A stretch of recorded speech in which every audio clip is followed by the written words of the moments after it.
तो आइए, नेहा भी हमारे साथ तैयार हैं।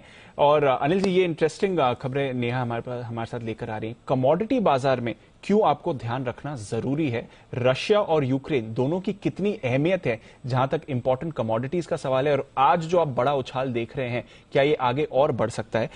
नेहा, एक एक करके सारी कमोडिटीज को टैकल करते हैं। सबसे बड़ा एक्शन तो आज हम कच्चे तेल में ही देख रहे हैं, और 2014 के बाद $100 के ऊपर ब्रेंट के दाम दिख रहे हैं। तो पहले ऑयल एंड गैस के पर्सपेक्टिव से बताइए, कितना इंपॉर्टेंट है इस समय जो रशिया और यूक्रेन में चल रहा है? बहुत इंपॉर्टेंट है। इनफैक्ट जब इनके बीच में तनाव की खबरें आने ही लगी थी, तब से ही हमने देखा था कि पूरा कमोडिटी बाजार, खासतौर से जो एनर्जी पैक है, नेचुरल गैस और कच्चा तेल, ये तेजी की राह पर निकल गए थे। हाँ, नेचुरल गैस थोड़ा चॉपी है, लेकिन कच्चे तेल में तो हम बिल्कुल वन साइडेड मूव ही देख रहे थे। अब आपने कहा कि इनका महत्व क्या है, बहुत बड़ा महत्व है। जब हम रशिया की बात करते हैं, ओपेक प्लस का सबसे महत्वपूर्ण सदस्य है, दुनिया में तेल का तीसरा सबसे बड़ा उत्पादक है। आप समझ लीजिए कि जितनी ग्लोबल सप्लाईज होती हैं, उसका 10% उत्पादन हम रशिया की तरफ से देखते हैं, जो कि कहीं भी 1 से 1.25 करोड़ बैरल प्रतिदिन के आसपास है। तो इसी से आप समझ जाइए कि इसका कितना बड़ा महत्व है।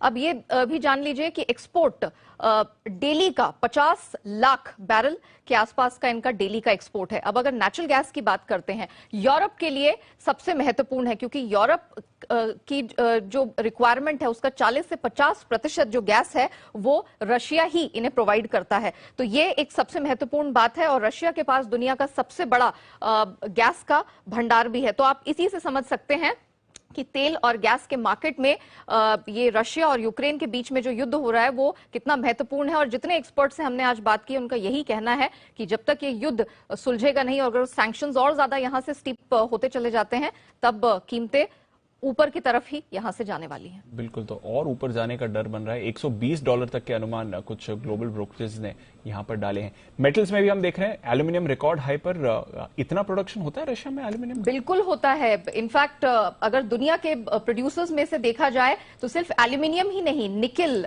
पलेडियम, प्लैटिनम, इनफैक्ट कॉपर का भी उनका यहां दुनिया में देखा जाए तो 10% कॉपर का भी भंडार है। तो इसको हम नकार नहीं सकते। हाँ, कॉपर की कीमतें हैं, कुछ और कारणों से अभी हमने देखा है कि कुछ समय रेंज बाउंड है, लेकिन एल्यूमिनियम आप देख लीजिए रिकॉर्ड स्तर पर है, ना सिर्फ अंतर्राष्ट्रीय बाजार में बल्कि घरेलू बाजार में भी रिकॉर्ड स्तर पर चल रही है। निकिल, उसकी कीमतें 15 साल की ऊंचाई पर पहुंच गई हैं। रूस, अगर चाइना के बाद देखा जाए, रुसाल सबसे बड़ा चाइना के बाहर एक प्रोड्यूसर हो जाता है एल्यूमिनियम का।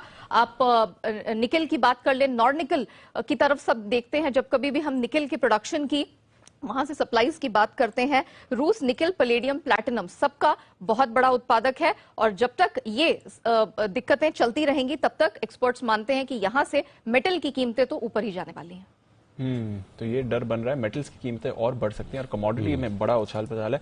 अनिल जी, एक और फैक्टर है एग्री कमोडिटीज को लेकर, ये भी एक डर है, क्योंकि रशिया यूक्रेन, मेटल्स और ऑयल एंड गैस तो ठीक है, एग्री में बड़े प्लेयर्स हैं। कितने बड़े प्लेयर्स हैं ये? बहुत बड़े प्लेयर्स हैं। इनफैक्ट यूरोप की जो ब्रेड बास्केट है, वो खतरे में आ जाती है जब हम रशिया और यूक्रेन की बात करते हैं। रशिया दुनिया के बड़े गेहूं उत्पादक और एक्सपोर्टर्स में से आ जाता है। इनफैक्ट रशिया ही क्या, यूक्रेन, अगर रशिया यूक्रेन दोनों को जोड़ दिया जाए, तो इनका जो टोटल कंट्रीब्यूशन है दुनिया में गेहूं के उत्पादन और एक्सपोर्ट को लेकर, वो 30 से 31% के आसपास चला जाता है। सिर्फ यही नहीं, अगर आप मक्के की बात करें, यहां पर आप बार्ली की बात करें, यहां पर भी यूक्रेन की तरफ से कंट्रीब्यूशन लगातार बढ़ता चला जा रहा है।